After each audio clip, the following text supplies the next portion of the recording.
Hello virtuous investors, this is an effort in helping you achieve financial freedom through virtuous investing. Let's start today's video. Wealth creation can be conceptually simple, but it's not always easy to achieve. Knowing the available vehicles or options to reach your financial goals is indeed important. Our research has shown that these are the 10 concepts, the most common ones across the asset classes. This video is an effort to introduce the concepts. You need to spend additional time learning each of them, and it is worth it. 10 most important financial concepts. Number 1. Compounding. Compounding refers to the process of earning interest or returns on an initial investment or deposit, as well as on any previously accumulated interest. In other words, it's the concept of earning money on money earned. Compounding can occur in various financial contexts, such as savings accounts, investments in stock and mutual funds, and other ends when taking loans and spending on credit cards. Please let us know in the comment box how compounding will work in equity investment. The compounding accelerate growth. Important underlining is to start early. Don't interrupt and give your investment time. Number 2. Time value of money. The fundamental concept of the time value of money is that money available today is worth more than the same amount of money in the future. For example, the amount of groceries you used to buy 10 years back for $100 is far more than now, and in the same way, you may have to pay higher dollar in the future for the same amount of groceries now. It is important to understand this concept in detail. This will enable you to plan your future cash requirements and the worth of future investment returns in present value terms. Number 3. Internal rate of return.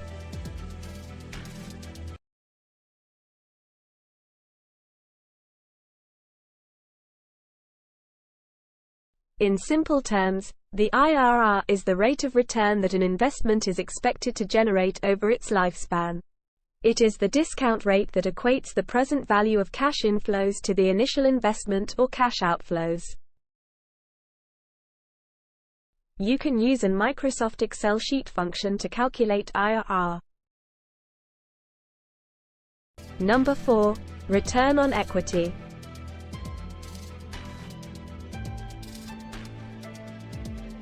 Return on equity is a financial ratio that measures the profitability and efficiency of a company investment in generating returns for its equity holders. It indicates how effectively a company utilizes its equity capital to generate profits. The formula to calculate return on equity, ROE, is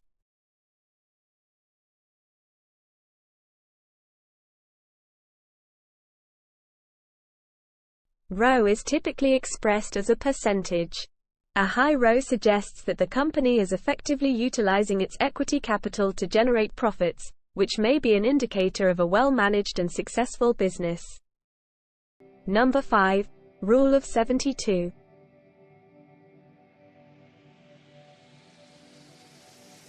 This rule is a mental shortcut used to estimate the number of years it takes for an investment to double in value, given a fixed annual rate of return.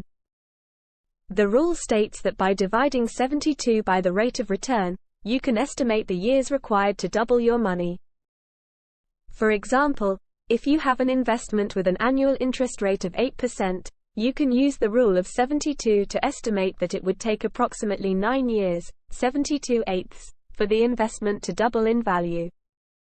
Number 7. Risk-reward ratio. The risk-to-reward ratio, also known as the risk-reward ratio, is a measure used in investing to assess the potential return, reward, relative to the potential loss, risk, of an investment. For example, a risk-to-reward ratio of 1 to 2 means that the potential profit is twice the potential loss. It's important to note that it is just one factor to consider alongside other fundamental and technical analyses. It is not true that the higher the risk, higher the rewards. as other factors such as market conditions, timing, and the probability of success should also be taken into account. Let's consider an example to understand how the risk-to-reward ratio works. Suppose you are considering an investment in a stock. You analyze the stock and determine that it has the potential to reach a price of $100 per share within a certain time frame. Currently, the stock is trading at $80 per share. You also determine that if the investment doesn't work out as expected, the stock could potentially decline to $70 per share. Based on this information, you can calculate the risk-to-reward ratio. Potential reward: $100 minus $80 equals $20 per share. Potential risk: $80 minus $70 equals $10 per share. In this case, the risk-to-reward ratio would be 1 to 2, as the potential reward, $20, is twice the potential risk, $10. Number 8. Intrinsic value. In finance, intrinsic value refers to the underlying or fundamental value of an asset, such as a stock, bond, or any cash-generating asset. The concept of intrinsic value is often associated with the fundamental analysis of stocks or assets. The intrinsic value of a stock is the value that an investor believes the stock is worth based on the company's underlying fundamentals. If the intrinsic value is higher than the current market price, the stock may be considered undervalued and potentially a good investment opportunity. On the other hand, if the intrinsic value is lower than the market price, the stock may be considered overvalued and potentially a candidate for selling. The calculation of intrinsic value can vary depending on the asset being evaluated. For example, in stock valuation, common methods to estimate intrinsic value include discounted cash flow, DCF, analysis, price to earnings, PE, ratio analysis, and other valuation models. It is important to keep the margin of safety to provide a measure of protection to investment against unforeseen events or errors in the estimation of intrinsic value. Number 9. Dollar cost averaging. Dollar cost averaging, DCA, is an investment strategy where an investor consistently invests a fixed amount of money into a particular investment at regular intervals, regardless of the asset's price or market conditions. This approach aims to mitigate the impact of short-term market volatility and reduce the risk of making ill-timed investment decisions. The key benefit of dollar cost averaging is that it allows investors to accumulate more units or shares when prices are low, potentially lowering the average cost per unit over time. It takes advantage of market fluctuations, effectively averaging out the purchase price. Dollar cost averaging is commonly used for long-term investments, such as retirement savings or building a portfolio. By investing a fixed amount at regular intervals, regardless of short-term market movements, investors can focus on the long-term growth potential of their investments while reducing the impact of market volatility. Finally, 10th and last, active investing and passive investing. Active investing and passive investing are two contrasting approaches to managing investments.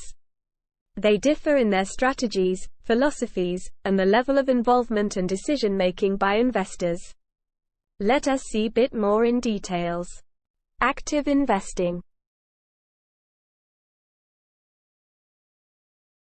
Active investing involves actively selecting and managing investments in an attempt to outperform the market or a specific benchmark.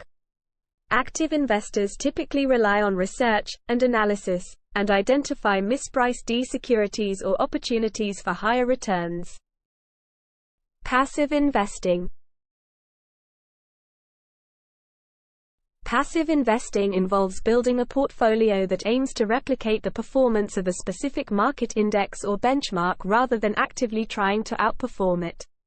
The goal of passive investing is to achieve market returns over the long term rather than attempting to beat the market. You should carefully consider your investment goals, risk tolerance, and time horizon before implementing any investment strategy. Hope you enjoyed the video, and we wish you all the best. Thank you for watching the video and happy investing. Do not forget to like, share and subscribe to our channel so that we can make more videos on financial freedom through virtuous investing.